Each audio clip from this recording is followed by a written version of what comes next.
السلام علیکم بچوں، کیسے ہیں آپ سب؟ امید ہے بالکل خیریت سے ہوں گے۔ بیٹا وقت ضائع کیے بنا اپنے لیکچر کی طرف بڑھتے ہیں۔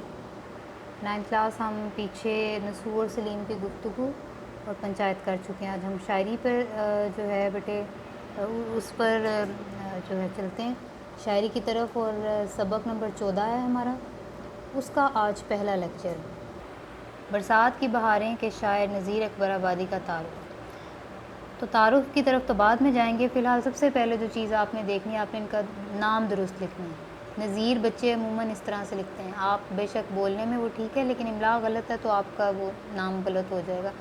یہ ڈپٹی نذیر احمد کا نام ہے، نام یہ بھی ٹھیک ہے لیکن جن نذیر کی ہم بات کر رہے ہیں وہ یہ ہیں۔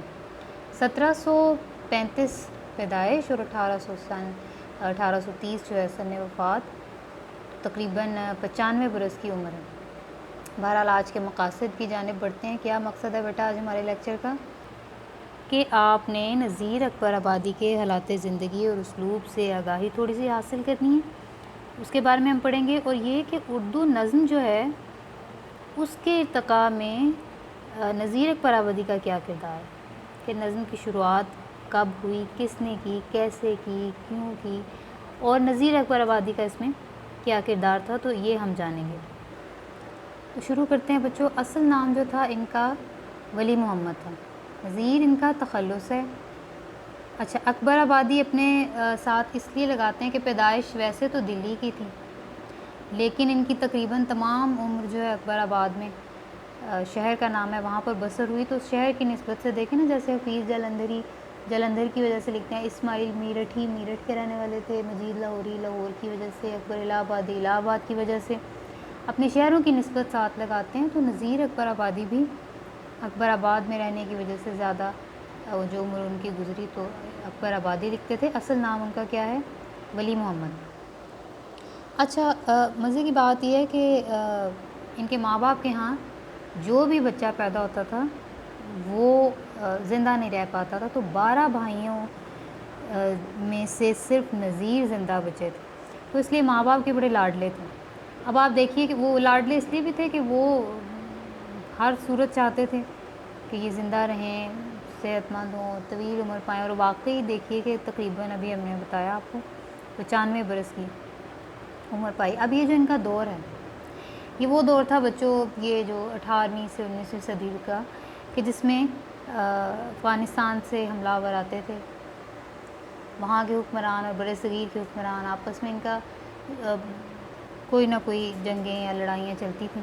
تو یہ وہ دور تھا جب احمد شاہ ابدالی کے حملے ہوتے تھے وہاں پر زیادہ دلی میں، تو یہاں پر ماں اور نانی کو ساتھ لے کر یہ آگرہ آ گئے۔ آپ کو پتہ ہے آگرہ جہاں تاج محل ہے، تو وہیں اسی کے قریب یہ مکان میں رہنے لگے۔ اب تحقیق کے باوجود ہمیں زیادہ معلومات نہیں ملتی کہ انہوں نے کہاں سے تعلیم حاصل کی، البتہ یہ پتہ چلتا ہے کہ وہ عربی، فارسی، ہندی اور ہندوستان کی کئی جو دوسری جن کو آپ کہتے ہیں نا لوکل علاقائی زبانیں، وہ جانتے تھے۔ اچھا، اس لیے زبانوں کے بارے میں ہمیں پتہ چلتا ہے کہ ان کی شاعری میں ایسے الفاظ استعمال ہوئے ہیں جس سے ہمیں پتہ چلتا ہے کہ وہ جس زبان کا لفظ استعمال کر رہے ہیں، جس زبان کا، وہ ان کو آتی تھی۔ اچھا، بہرحال مزاج ان کا قلندرانہ تھا، یعنی اپنے حال میں خوش رہنا، زیادہ مال و دولت اور یہ مرتبہ اور ان چیزوں سے یہ دور تھے۔ اس دور کی روایت تھی، آپ نے حیدر علی آتش کے بارے میں یاد ان کے تعارف میں پڑھا ہوگا، آپ کو یاد ہونا چاہیے کہ وہ بھی درباروں سے دور رہتے تھے، کیونکہ اس دور کی روایت تھی کہ جو نواب، راجے، مہاراجے، بادشاہ، ابھی آپ نے پچھلے سال جب مرزا غالب کے عادات و فضائل پڑھا تھا تو آپ کو یہ شاعروں کے لطیفے میں آپ کو یاد ہے نا کہ وہ استاد ابراہیم ذوق اور یہ غالب، یہ سب بادشاہ کے دربار سے منسلک تھے۔ لیکن نذیر اکبر آبادی جو ہیں یہ ان کا مزاج ابھی میں نے بتایا نا قلندرانہ تھا، اپنے حال میں خوش رہنے والا، تو یہ درباروں سے دور ہی رہے ساری زندگی۔ اب لکھنؤ کے نواب تھے، نواب سعادت علی خان، انہوں نے بلایا، لکھنؤ نہیں گئے۔ بھرت پور ایک شہر ہے، وہاں کے رئیس تھے، انہوں نے دعوت دی کہ ہماری طرف آ جی، وہاں بھی نہیں گئے۔ متھرا بھی ایک شہر ہے، وہاں کچھ عرصہ پڑھاتے رہے، معلم رہے، لیکن وہاں بھی نوکری چھوڑ کے پھر آگرہ آ گئے۔ اور یہاں پر کوئی ہندو لالا بلاس رام تھے، ان کے بچوں کے تعلیق ہو گئے، یعنی انہیں پڑھانے لگ گئے 17 روپے ماہوار پر، اور ہنسنے کی ضرورت نہیں، اس زمانے میں 17 روپے بہت معقول رقم ہوتی تھی۔ بہرحال بڑی طویل عمر پائی، میں نے آپ کو بھی بتایا تقریباً 95 برس۔ پھر آخری عمر میں ان کو فالج ہو گیا، اس عارضے میں مبتلا ہوئے، یہاں تک کہ پھر انتقال کر گئے۔ اب یہ ان کے نہایت مختصر سے حالات زندگی ہیں۔ ہم نے اب یہ دیکھنا ہے کہ ان کا اسلوب کیا تھا۔ اچھا بیٹے، آپ کو پتہ ہے کہ ہم جو بھی تعارف کرتے ہیں اس کے 3 حصے ہوتے ہیں نا، حالات زندگی، وہ ابھی ہم نے مختصر طور پہ کر لیے، پھر اسلوب بیاں آ جاتا ہے، اسلوب بیاں پہ ابھی ہم گفتگو کریں گے، اور پھر اس کے بعد تصانیف آتی ہیں۔ اب یہ چیز آپ کے یاد رکھنے کے لائق ہے کہ نذیر اکبر آبادی نے کتنے شعراء کا زمانہ دیکھا، کیونکہ تقریباً ان کی عمر جو ہے وہ 1 صدی پر محیط ہے، ٹھیک ہے۔ 95 برس میں 5 سال کم نکال لیں آپ، تو 95 برس ایک پوری صدی بن جاتی ہے بیٹے۔ تو اس لیے انہوں نے میر سے لے کر سودا، اور پھر ناسخ، اور پھر آتش، انشا، جرت، ان سب شعراء کا زمانہ دیکھا، اور ان سب شعراء کے نام بیٹے آپ شاعروں کے لطیفے میں پڑھ چکے ہیں، کلاسیکی شعراء ہیں۔ لیکن آپ یہ دیکھیے کہ اپنی طبیعت اور مزاج کی وجہ سے جس طرح یہ درباروں سے دور رہے، اسی لیے وہ ان سب شعراء سے بھی بہت زیادہ رابطہ یا کچھ اس طرح سے، جیسے مشاعروں میں جانا اور تعلقات بڑھانا، ان چیزوں سے وہ الگ رہے۔ اچھا، ایک چیز بہت زیادہ جو یاد رکھنے کے لائق ہے، جو آپ سے پوچھی بھی جاتی ہے امتحانات میں، وہ یہ ہے کہ نذیر اکبر آبادی کی شاعری جو ہے عوامی ہے۔ جس طرح سے بیٹے ہر شاعر کو جس طرح علامہ اقبال کو شاعر مشرق کہا جاتا ہے، ٹھیک ہے، احسان دانش کو شاعر مزدور کہا جاتا ہے، اسی طرح نذیر اکبر آبادی کو عوامی شاعر کہا جاتا ہے، کیونکہ ان کی شاعری عوام کے بارے میں، ٹھیک ہے۔ آپ سے یہ 2 نمبر کا مختصر سوال بھی آتا ہے کہ نذیر اکبر آبادی کو عوامی شاعر کیوں کہا جاتا ہے، ٹھیک ہے۔ اب اس کی وجہ ہم ابھی تعارف میں آپ کو بتا دوں گی کہ کیا ہے، کیونکہ انہوں نے اپنے جو ارد گرد کا ماحول تھا، اور جو ان کے عہد میں ان کے زمانے کے جو رسم و رواج تھے، جو تہذیب تھی، جو بھی تھا، تمدن تھا، اس سب کا سب اپنی شاعری میں انہوں نے اس کو ڈھال لیا ہے، ٹھیک ہے۔ یعنی ان کا پورا عہد اس میں نظر آتا ہے، عوامی موضوعات۔ انہوں نے شعر و سخن کے لیے، شاعری کے لیے ایسے موضوعات کا انتخاب کیا۔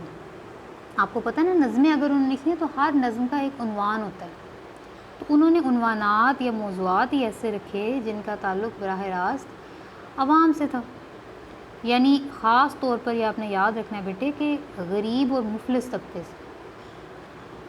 اب ان کی نظموں میں آپ کو فطرت کے مناظر ملیں گے، مذہبی تہوار، سماجی رسوم، جیسے عید ہو گئی، میلے ٹھیلے، جانوروں کے بارے میں نظمیں لکھی، حتیٰ کہ پھلوں اور سبزیوں کا کوئی پھل اچھا لگا، یعنی ترکاری کوئی سبزی اچھی لگی، اس کے اوپر بھی نظم لکھ لی۔ انہوں نے اردو نظم گوئی کے دامن کو بڑا وسیع کیا۔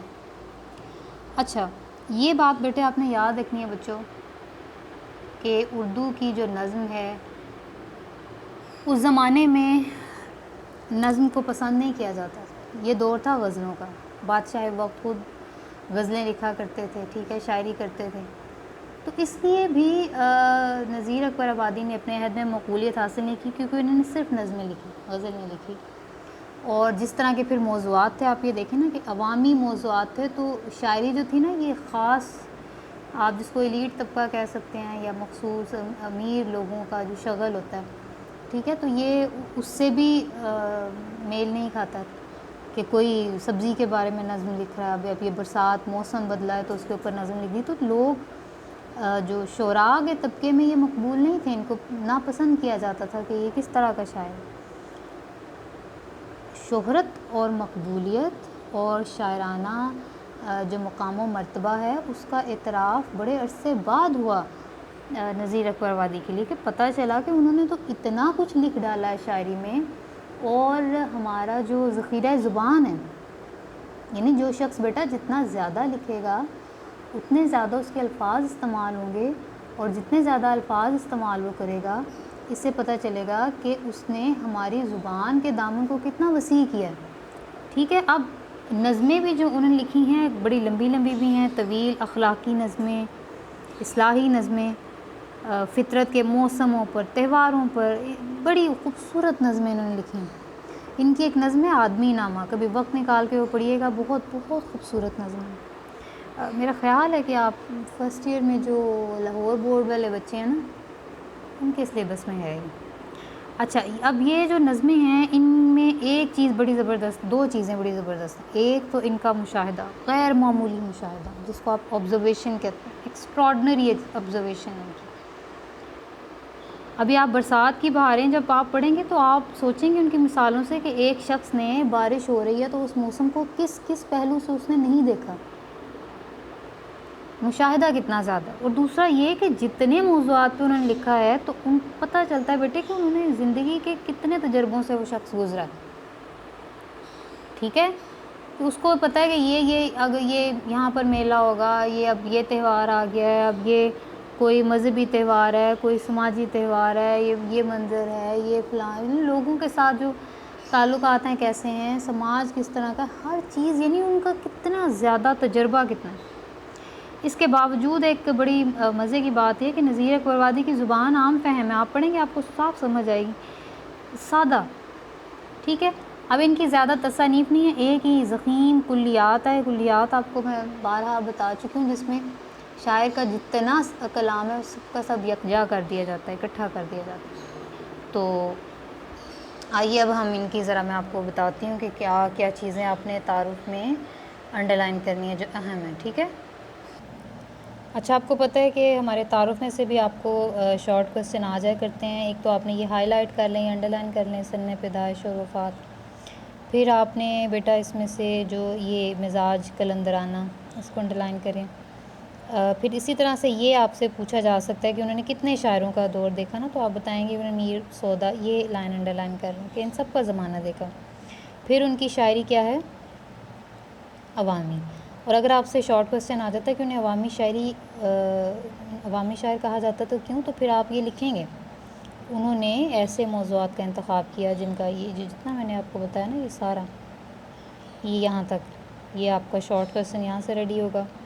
پھر اس کے علاوہ آپ سے پوچھا جا سکتا ہے انہوں نے کس طرح کی نظمیں لکھیں، اخلاقی اور اصلاحی. یہ بیٹا ان کی فی الحال یہ چیزیں ضروری ہیں. ایک اور چیز جو بیٹا اس نظم کے بارے میں، ایک دفعہ اس کو ایسا کرتے ہیں، اس کی ریڈنگ کر لیتے ہیں، پڑھ لیتے ہیں اسے ایک مرتبہ. ابھی آج ہم اس کو صرف پڑھیں گے، اگلے لیکچر میں پھر میں آپ کو اس کی جو ہیئت ہے کہ اس کا سٹرکچر کیا ہے اور یہ اس میں ٹیب کا مصرع ہے، یہ ساری چیزیں پھر آپ کو میں اگلے لیکچر میں بتاؤں گی. چلیں اس کو بیٹا شروع کرتے ہیں. ہیں اس ہوا میں کیا کیا برسات کی بہاریں، سبزوں کی لہلہاہٹ، باغات کی بہاریں، بوندوں کی جھمجھماہٹ، قطرات کی بہاریں، ہر بات کے تماشے، ہر گھات کی بہاریں، کیا کیا مچی ہیں یارو برسات کی بہاریں. بادل ہوا کے اوپر ہو مست چھا رہے ہیں، جھڑیوں کی مستیوں سے دھومیں مچا رہے ہیں، پڑتے ہیں پانی ہر جا جل تھل بنا رہے ہیں، گلزار بھیگتے ہیں سبزے نہا رہے ہیں، کیا کیا مچی ہیں یارو برسات کی بہاریں. ہر جا بچھا رہا ہے سبزہ ہرے بچھونے، قدرت کے بچھ رہے ہیں ہر جا ہرے بچھونے، جنگلوں میں ہو رہے ہیں پیدا ہرے بچھونے، بچھوا دیے ہیں حق نے کیا کیا ہرے بچھونے، کیا کیا مچی ہیں یارو برسات کی بہاریں. سبزوں کی لہلہاہٹ، کچھ ابر کی سیاہی، اور چھا رہی گھٹائیں سرخ اور سفید کاہی، سب بھیگتے ہیں گھر گھر لے ماہ تا بہ ماہی، یہ رنگ کون رنگے تیرے سوا الہی، کیا کیا مچی ہیں یارو برسات کی بہاریں. کیا کیا رکھے ہے یارب سامان تیری قدرت، بدلے ہے رنگ کیا کیا ہر آن تیری قدرت، سب مست ہو رہے ہیں پہچان تیری قدرت، تیتر پکارتے ہیں سبحان تیری قدرت، کیا کیا مچی ہیں یارو برسات کی بہاریں. تو بچوں آج کے لیے اتنا ہی کام ہے. اب آپ کا جو گھر کا کام ہے وہ کیا ہے؟ وہ یہ کہ آپ نے نذیر اکبر آبادی کا جو تعارف ہے وہ یاد کرنا ہے. بالخصوص جو لائنیں میں نے آپ کو کہی ہیں کہ آپ نے انڈر لائن کرنی ہے، آپ نے ان کو اچھے سے یاد کرنا ہے، لکھ لیں بے شک. تو کل انشاءاللہ تعالیٰ پھر ہم اس کی تشریح مکمل کر کے اس کو ختم کریں گے. تو اللہ تعالیٰ آپ سب کا حامی و ناصر ہو. فی امان اللہ. اللہ حافظ.